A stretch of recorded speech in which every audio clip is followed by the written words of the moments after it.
Hi, Mr. Powell, how are you? I'm great, Ms. Cobb. How about yourself? I'm good. Today I would like to share my evidence for standards 9 and 10. Standard 9 is operations and management. It says that effective educational leaders manage school operations and resources to promote each student's academic success and well-being. For guiding question number 1, it asks, how does an effective leader strategically manage staff resources, assigning and scheduling teachers and staff to roles and responsibilities that optimize their professional capacity to address each student's learning needs? So what I did, I created a calendar, and this calendar has mentor meetings, leadership meetings, PLCs, and more. So this calendar helps to give an idea of schedules and what every teacher needs during the school year. I also have a write-up here on what a PLC is, what I have done for a PLC in meeting the geometry teachers, looking at reflections, rotations, translations, and how we plan our reteach and the re-engagement for students. Moving right along, we talked about I talked about the school comprehensive plan and the duties. And the school comprehensive plan shows a couple of things that the principal and the leadership team agrees together with the school population on what the needs are. So for instance, there's shared leadership, and there's an action plan for shared leadership. There is engagement of families and parents, and then the action plan for that. And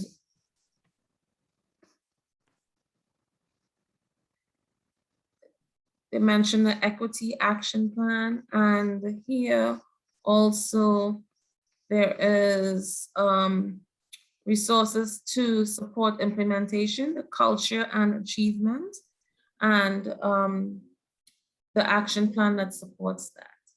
Also, there's staff duties. This calendar represents the teacher duties. And so we have teacher duties for the gym, the lunchroom. Of course, they have their planning. In our school at Roosevelt, mostly the counselors do the duties. There's human resources allocation plan. So I talked about what the teacher duties are, what the SRO officers do in this case. So guiding question number 2, how does an effective leader speak, acquire, and manage physical, and other resources to support curriculum, instruction, and assessment, student learning community, professional capacity and community, and family and community engagement? So I created here a mock budget presentation. After this was from our coursework. This was a very big task. And I met with Principal Roston several times. So I mentioned some of the goals. I mentioned the budget lines for Twilight, school safety, for the director of strategics and logistics, family engagement, and stuff like that. So I met with Principal Ruston for this, for the budget activities, and I've gotten for my course material all 4s on this topic. Also, Principal Ruston talked about the overall budget, and all stakeholders attended. I attended and asked questions and give recommendations. And also we did a budget for the International Academy. And I suggested getting a dean that can relate to the international students. And there was also a budget for security. So I attended all 3 meetings for the budget. I also created a school budget types. And for the school budget types, here I talked about the operating budget, which is a non-personal spending for student and staff technology, building maintenance, etc. I also talked about the restrictive budget. The restrictive budget,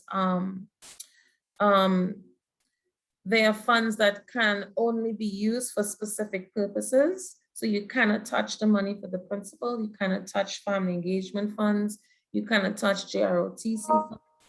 And also there is discretionary funds for the administration and at-risk technology, etc. Moving along, and I talked about why I chose to use certain budgets. That would be guiding question 4. Guiding question 3, how does an effective leader employ technology to improve the quality and efficiency of operations and management? I spoke about the fact that as a geometry leader, team lead, the computers were in my room and I distributed computers for the summative assessment. I also had an interview with the different stakeholders. And I asked questions such as what devices are students currently using? What is administration's vision for learning and hopes for the future? I asked questions on the survey about what are the academic goals for the technology, etc. Purchase support, the budget for professional development, right? So I did all of that. And I also have a school technology plan in which I met with Ms. Lattimore and talked about the mission and vision for the technology team at the Octo mission and vision. We talked about the goals and some school improvements. Also here is the inventory for what Roosevelt had in terms of printers, laptops, and stuff like that. Of course, this was very important because we were doing virtual instruction.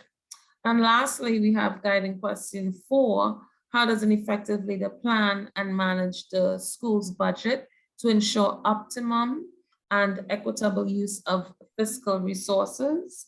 In this case, you were planning this, the scheduling team, and with that scheduling team, certain groups had an opportunity to get more money than others, right?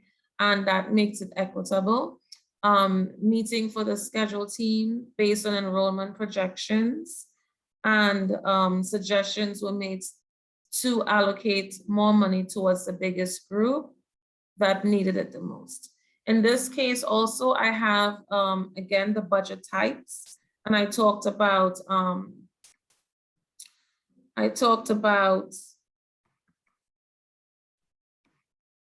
we were looking at, we were looking at the video for DCPS and how they made their budget equitable. And of course, making sure that we do not take funds from certain operating budgets also help that process. I created, a 5% budget cut. And with the 5% budget cut,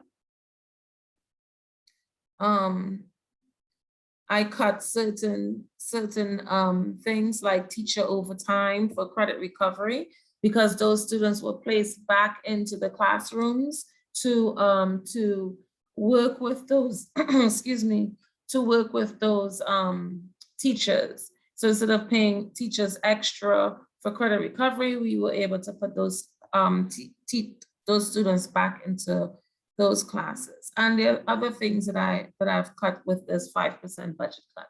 And that is the end of 9. What say you?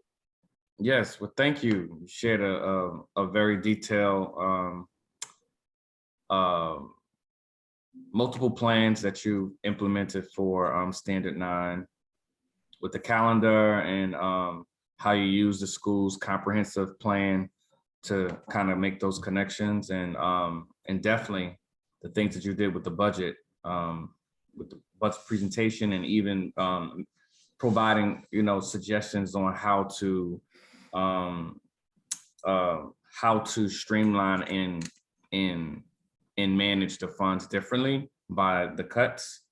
So that was good. Okay. All right. So now we will do standard 10. And standard 10 deals with the school improvement. And school improvement, effective educational leaders act as agents of continuous improvement to promote each student's academic success and well-being.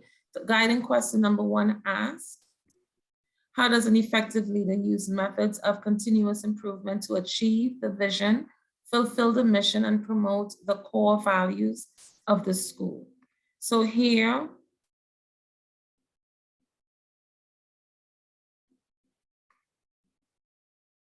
again, I started with the school comprehensive plan, and I wouldn't waste too much time here as we just did it in Unit 9, Standard 9. But as you can see, shared values is one of them. And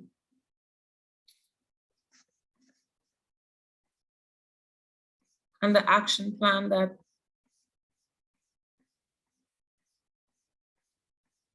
leaders agreed with, the school culture, establishing routines, expectations, enabling instruction, right? So the culture and achievement. Define student engagement and live instruction. So we look at data, we look at the engagement entries, academics, etc.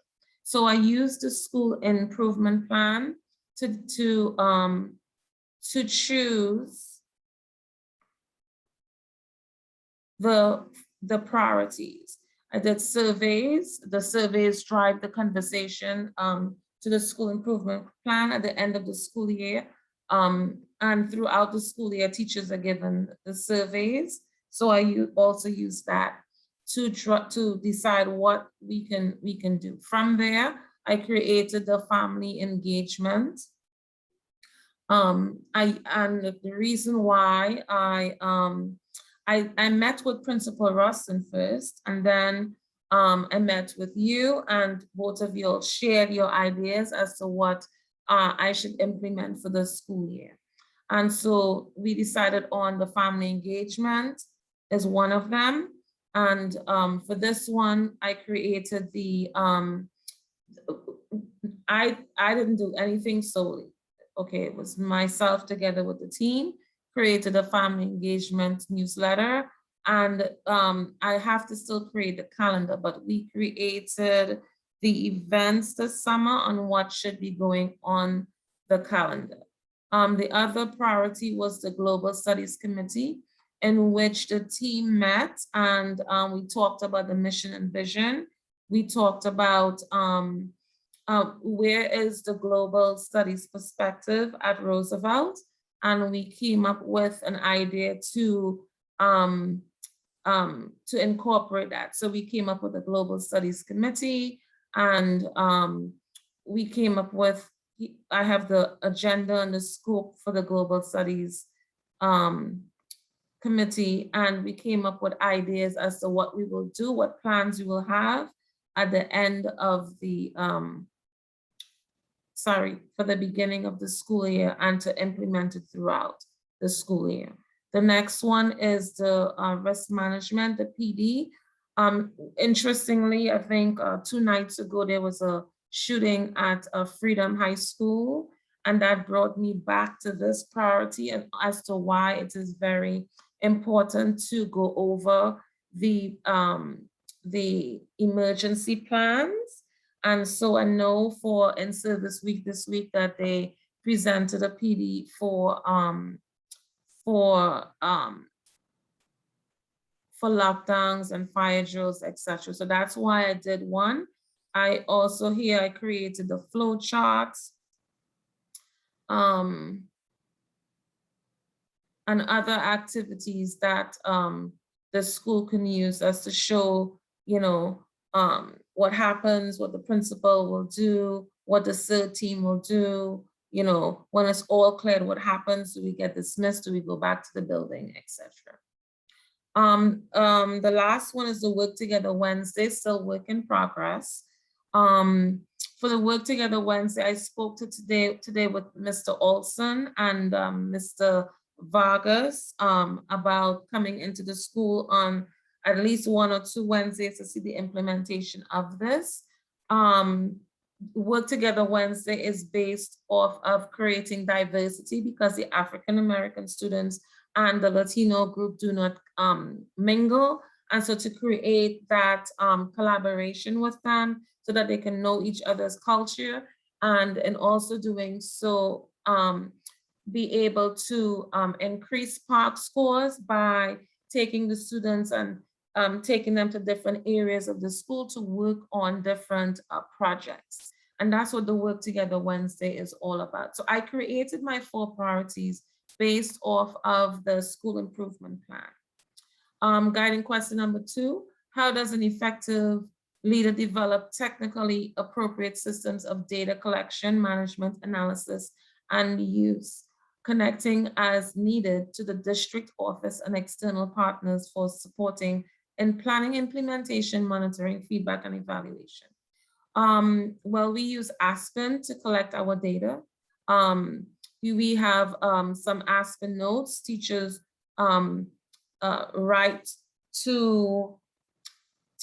write in the Aspen what's going on with the student, and so every student can see this, and you can get data off of that. You can get data also from the panoramic the panoramic survey, right? This one right here. You can get data from that. So this document is used by students, social workers, psychologists. We do our kid talk through this. Everybody can get data from here. Data on the parent meetings, the student meetings, the home visits, etc. There's also on the panoramic survey, you can see like parent communication, parent satisfaction. So this is another form of a survey that is used together with the CSC, self-reflection for evaluation. So teachers use this to get their impact, right? So it was highly effective for many, many years. I'm happy about that. And so why? Because the teachers talk about what do they do in terms of the school comprehensive plan. How are they involved? They can be involved from 1 through 4, 1 being not very involved, 4 being very much involved. And so they get ratings from that. From that, you get your survey as to, how teachers are doing, etc. So guiding question number 3, how does an effective leader develop and manage relationships with feeder and connecting schools for enrollment, management, and curricular and instructional articulation? Our feeder school is McFarland Middle, and McFarland Middle, whenever I have Black History events, I invite them to participate in our program. This is where McFarland Middle will sit. They will sit on the balcony, so they're not mingling with the high school students at the bottom. So I have a picture of that. I also have information for scheduling school tours to promote enrollment. So this is a documentation of what we do, like the group size, the arrival greetings, the presentations, etc. I also have a document here on the feeder engagement and recruitment strategies, what to do, how to share the calendars, how